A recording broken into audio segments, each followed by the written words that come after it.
Hai, welcome back to my channel. Hari ini aku akan membahas 4 cara mendapatkan uang saat pandemi corona. Dan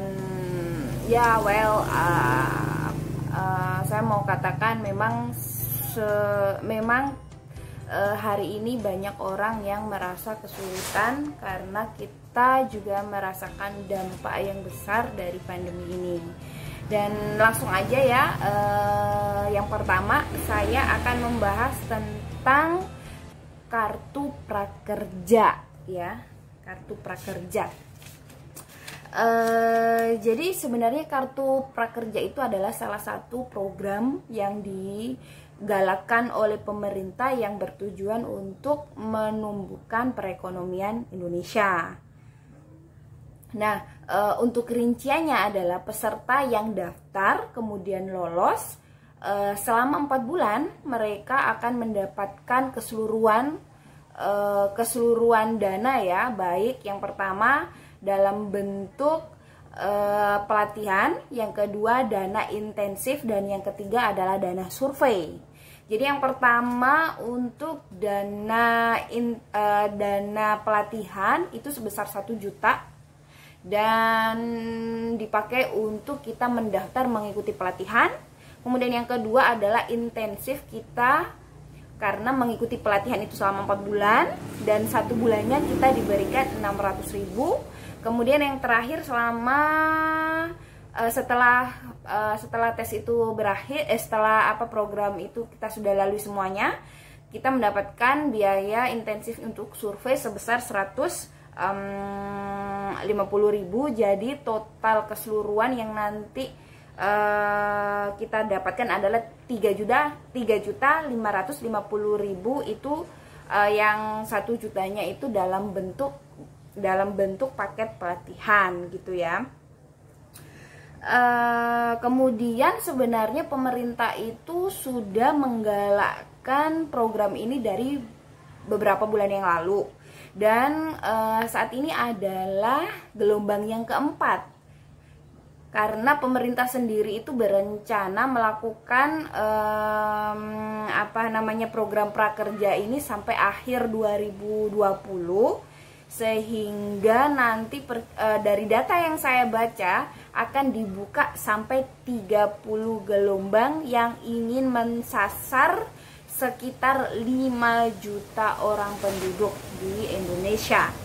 Jadi di sini sudah masuk ke 4 gelombang dan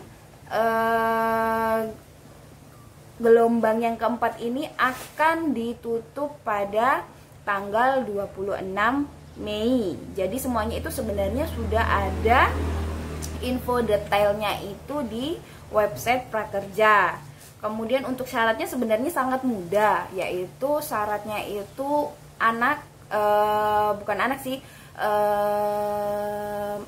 orang yang umurnya di atas 18 tahun, tidak sekolah dan tidak kuliah.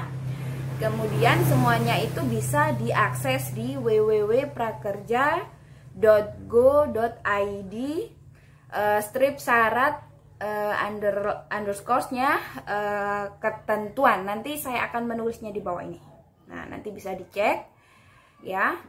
Jadi ini sangat bagus sih, kesempatan kita, paling tidak kita bisa dapat intensif saat pandemi corona yang mungkin kita juga kesulitan untuk daftar ya.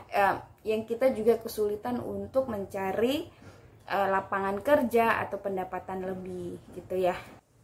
Kemudian yang kedua, kita bisa membuat dan menjual masker kain. Jadi sebenarnya masker kain itu merupakan peluang bisnis yang sangat menjanjikan di tengah pandemi ini. Apalagi semakin sedikitnya masker yang medis, akhirnya membuat masker non medis ini semakin dicari, dan juga paling tidak itu bisa kita pakai ketika kita berada di manapun.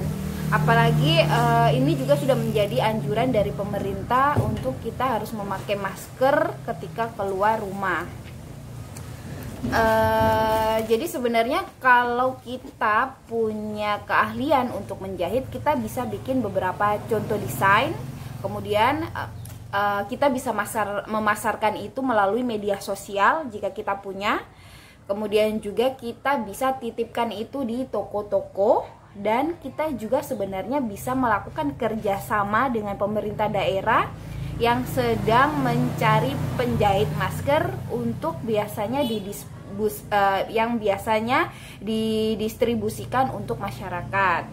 Nah, rinciannya begini, kalau misalkan satu hari kita bisa menghasilkan 50 masker, kemudian satu masker kita bisa dapat untung 3.000, berarti satu hari kita mendapat uang 150.000. Jadi paling tidak kita masih ada pendapatan harian yang bisa kita terima, atau tergantung dari kebijakan. Misalkan kita mau kerjasama dengan pemerintah, tergantung dari aturan atau kebijakan atau kesepakatan yang dibuat oleh pemerintah, gitu ya. Kemudian yang ketiga adalah kita menjual makanan.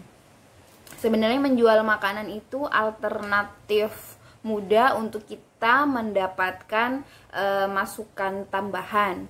Jadi sebelum kita menjual makanan, pastikan dulu memang kita suka masak, kemudian kita juga punya keahlian masak, dan juga kalaupun kita masih belajar, paling tidak kita harus beberapa kali uji coba, tanya ke keluarga atau ke teman apakah rasanya itu sudah pas, baru kita selanjutnya bisa mulai untuk menjual.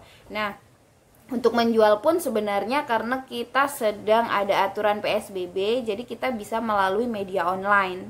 Di situ kita bisa foto hasil karya kita, kemudian kita juga bisa mencantumkan harga, dan kita juga bisa memberikan layanan tambahan berupa pesan dan kemudian diantar. Dan untuk menetapkan harganya, kita harus hitung berapa modalnya, kemudian harga jualnya, sehingga kita bisa menghitung keuntungan yang kita dapat. Jadi kita tidak merugi, apalagi kita tahu saat ini banyak beberapa bahan makanan yang harganya naik. Jadi kita harus teliti biar kita tetap bisa mendapatkan keuntungan walaupun tidak banyak, gitu ya. Kemudian yang keempat, kita bisa berbisnis online shop. Nah, online shop ini berarti kita menjualnya melalui akun media sosial kita, dan ada beberapa cara mudah untuk kita menjual. Yang pertama, kita bisa stok barang itu sendiri. Jadi kita punya barangnya, kita langsung jual. Seperti kita punya toko offline, kemudian kita jual melalui media sosial. Atau kita juga bisa bergabung dropshipper, itu artinya kita menjual barang orang yang sudah ditaruh di sini. Dan dropshipper itu sebenarnya sudah banyak banyak sekali tawaran-tawaran itu kita bisa akses di internet, di googling. Nanti ada banyak grup-grup juga yang menyediakan informasi terkait itu. Kemudian kita juga bisa menjadi reseller. Jadi kita tinggal membantu menjualkan produk orang, kemudian yang punya itu nanti juga yang kirim, dan kita tinggal mendapat keuntungan. Nah, itu adalah 4 cara sederhana sebenarnya yang bisa kita lakukan di saat situasi seperti ini. Baik, terima kasih untuk perhatiannya. Sampai jumpa di channel selanjutnya. See you.